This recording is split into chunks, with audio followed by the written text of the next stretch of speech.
हर वैसे व्यक्ति जो खुद आरोपित हैं, जेल के दरवाजे पे खड़े हैं और जेल के अंदर हैं, अगर वैसे व्यक्ति अगर हम पे बेबुनियाद अगर कोई इल्जाम लगाए तो हम उसके आगे मेरे पास कोई शब्द नहीं है कहने का। नंबर वन, कोविंद जी ने आपको बर्खास्त किया था।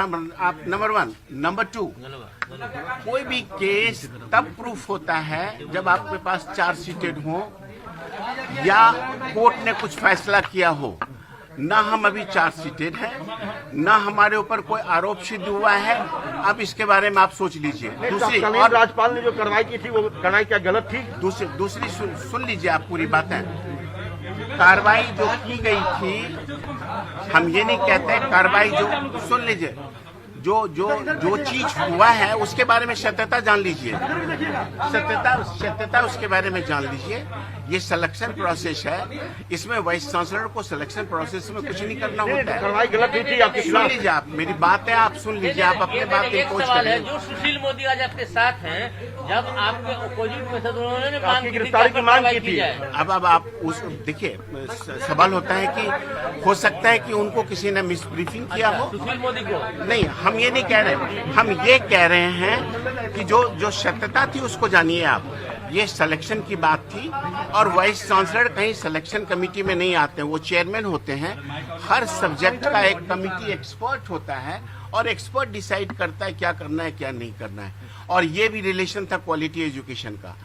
अगर if you want to have a quality education, you definitely have a good teacher. विपक्ष तो ये भी कह रहा है कि आपकी पत्नी की जो घटना हुई थी उसमें भी आपकी संलिप्तता। अब आप उनसे पूछिए, विपक्ष के साथ अगर उनकी पत्नी भी इसी तरह मर जाए, क्या अगर हम उसके बारे में ये बात कहें तो उनको शोभा देगा?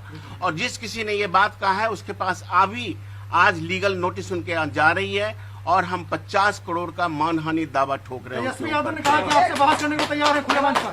बिल्कुल, अगर तेजस्वी यादव को वो बड़े नेता हो सकते हैं, लेकिन हम बड़े खुश होंगे अगर एक इन फ्रंट हमारे टेबल पे बैठ के एजुकेशन के बारे में बात करें, एजुकेशन के बारे में बात करें। आरोप आपके ऊपर गंभीर है। बिल्कुल आरोप नहीं है, बिल्कुल चौधरी है। मेवालाल जी आपकी प्राथमिकता है? बिल्कुल। अब ये हो गया सर, आप स्टार्ट कीजिए सर, स्टार्ट कीजिए। मेरी पहली प्रायोरिटी जो होगी, हमको ये देखना है कि हमारी प्राइमरी एजुकेशन में, मैंने कहा ना आपको, ग्रॉस इनरोलमेंट इंडेक्स के बारे में हमको इस पर सोचना है। आप देखेंगे 15 साल पहले हमारी शिक्षा की क्या स्थिति थी और आज क्या स्थिति है। आज कितने बच्चे 15 साल पहले बाहर रहते थे और कितने बच्चे आज बाहर रह रहे हैं। दूसरा, हम क्वालिटी एजुकेशन के बारे में बात करते हैं। ये क्वालिटी एजुकेशन तब होती है जब हमारे पास क्वालिटी इंफ्रास्ट्रक्चर हो और जो भी टीचर हो उनका भी नॉलेज अपग्रेडेशन की जाए। एजुकेशन एक ऐसा सब्जेक्ट है जिसका ज्ञान वर्धन हमेशा होनी चाहिए। वैसे स्थिति में जितने भी हमारे डिपार्टमेंट के द्वारा, विभाग के द्वारा टीचर्स ट्रेनिंग कॉलेज खोले गए हैं, उस टीचर्स ट्रेनिंग कॉलेज को अगर जरूरत होगी तो रीओरिएंटेशन करने की, तो हम लोग हमारे ऑफिसर के साथ बैठ के हम लोग इस पे बातें करेंगे। और बात करने के बाद अगर सिलेबस में कोई चेंजेस करनी है या अगर हम लोग फील करते हैं कि इसकी अपग्रेडेशन की जरूरत है, वो उसके लिए हम लोग काम करेंगे। दूसरा, मेरा विचार सुनिएगा। जो हम अभी ये विचार अपने ऑफिसर्स के साथ बात करके हम माननीय मुख्यमंत्री जी के पास जाएंगे। हमने सोचा है कि why not we should try to start the community education program, और वैसा एजुकेशन प्रोग्राम जो सेल्फ जनरेटिंग प्रोग्राम होगा, सेल्फ लर्निंग प्रोग्राम होगा। समझिएगा बारीकी का। हम कह रहे हैं कि हम लोग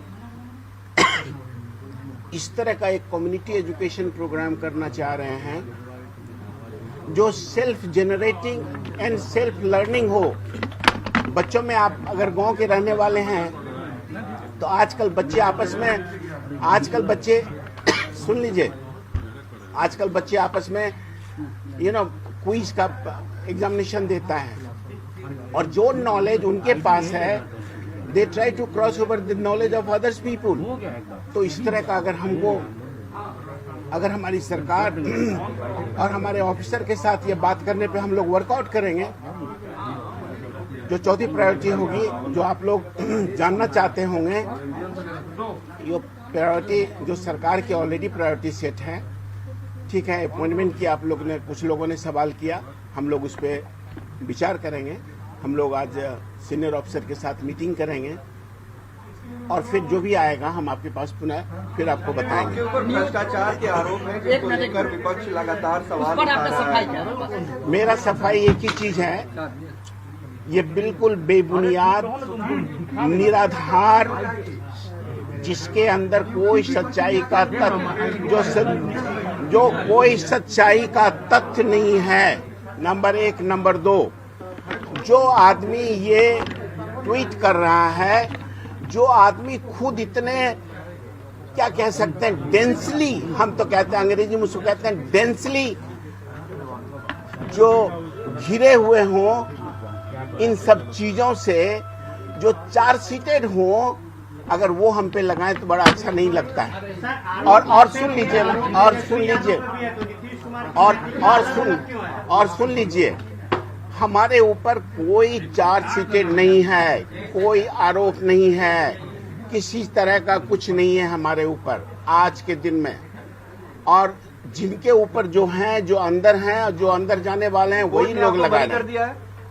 हम तो कह रहे हैं कि आज के दिन में मेरे ऊपर कुछ नहीं है। और कोर्ट ने आपको बरी कर दिया है, कोर्ट ने आपको बरी कर दिया है क्या? कोर्ट कुछ था ही नहीं तो कोर्ट तो बरी करेगा ही। अगर कुछ रहता तब ना। अगर कुछ नहीं था तो बर्खास्त क्यों किए गए थे आप पार्टी से? देखिए, ये सब चीजें कभी कभी मतलब क्या बताएं, मतलब ये सब सवालात उससे रिलेशन नहीं है। सवालात ये है कि हम एक ही चीज को रिपीट कर रहे हैं कि मेरे अगेंस्ट कुछ है ही नहीं, कोई तथ्य नहीं है, निराधार है, बेबुनियाद है और कुछ नहीं। सर, ये तो आपका दावा है, लेकिन मामला तो कोर्ट में अभी भी लंबित तो मामला कोर्ट में लंबित है, उसका इंतजार कर लीजिए ना आप, उसके बाद सवाल कीजिएगा। जब मामला कोर्ट में लंबित है तो आप इंतजार कर लीजिए ना। अभी कैसे आप कैसे, आप सुन लीजिए, आप सवाल ये है, एक सवाल ये है, सवाल एक ही चीज, सवाल एक ही है।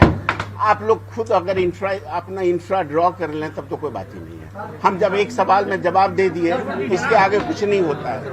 Thank you very much. आपकी पत्नी की मौत के मामले में भी कुछ लोगों ने आरोप लगाया कि उसमें भी आपकी संलिप्तता। अच्छा भाई साहब, क्या जवाब देंगे? उन आरोपों पर क्या कहेंगे सर? अब बताइए, अगर उनकी पत्नी के बारे में हम अगर ब्लेम करें तो ये आपके इमोशनल, ये सब तो आपको एक ऐसा, वो जो आदमी ने लगाया है, हमें लगता है कि वो इस युग का आदमी नहीं है, ना संस्कारी है, ना संस्कृति ना सभ्यता जानते हैं। हम आपको बताते हैं, उनके ऊपर हम लीगल नोटिस दे रहे हैं और 50,000 का मानहानि दावा हम कोर्ट के थ्रू दावा दे रहे हैं। 50,000 करोड़ का दावा हम उनको ठोक रहे हैं। मुख्यमंत्री जी ने बुलाया था, क्या बात हुई आप? अरे मुख्यमंत्री कटसी कॉल था भाई और कुछ नहीं था। सर एक सवाल है, एक सवाल है। पिछले 7 महीने से स्कूल बंद है, प्राइमरी स्कूल जो है, उनको खोलने के लिए क्या है, क्या प्लानिंग है आपकी? आप जरा हमको ऑफिसर से मीटिंग करने लीजिए। क्योंकि स्कूल बंद है लंबे समय। देखिए सुन लीजिए, अब हो गया। अब आइए सब्जेक्ट शिक्षा के ऊपर आइए। वही पूछ रहे थे, स्कूल कब खुलेंगे? देखिए सुन लीजिए, देखिए अभी कोरोना काल है, ये ऐसी महामारी है जो पूरा विश्व इससे घबरा गया है। सरकार ने जो कदम पहल की है, उस पहल पे अभी हम लोग अमल करेंगे और अगर जरूरत पड़ी तो जो हमारा, अगर हम कोरोना का भगवान करे, जिस तरह से बिहार अभी सुरक्षित है और बिहार में जो परसेंटेज ऑफ रिकवरी है,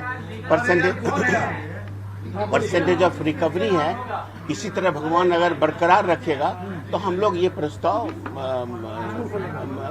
हम लोग उस पर विचार करेंगे और सरकार अपना फैसला लेगी। इसलिए उसके लिए भी समय दीजिए बात करने का। आज हम बैठे हुए हैं और आप ये सवाल कर रहे हैं। एक अंतिम सवाल सर, नियोजित शिक्षकों के बारे में जो पहले से धारणा है, उनको कैसे संतुष्ट करें? अब आप देखिए, ये ऑफिशियल्स क्वेश्चन है। अभी हम जब तक कोई फाइल देख करके कुछ बात नहीं करेंगे तो कंक्रीट आंसर देने में असमर्थ ठीक रहेंगे है सरकारी। और हम आप लोग से यही निवेदन करेंगे, सुन लीजिए मेरा एक मैसेज सबको जरूर कम्युनिकेट कीजिएगा। हम एक बड़े पॉजिटिव माइंड के आदमी हैं, सुन लीजिए भैया, हम एक बड़े पॉजिटिव माइंड के आदमी हैं। छोड़ो, हम एक बड़े पॉजिटिव माइंड के हैं, बड़े सकारात्मक सोच के हैं। हम आपको विश्वास दिलाते हैं, सरकार के तरफ से जितना भी एजुकेशन में रिफॉर्म्स की जरूरत होगी, हमारे मुखिया आदरणीय नीतीश बाबू सब चीज के लिए तैयार हैं। और हम आपको मंत्री के नाते विश्वास दिलाते हैं, ऐसा कोई भी पत्थर नहीं है जिसको हम लोग टर्न नहीं कर सके और पॉसिबल को पॉसिबल बनाएंगे।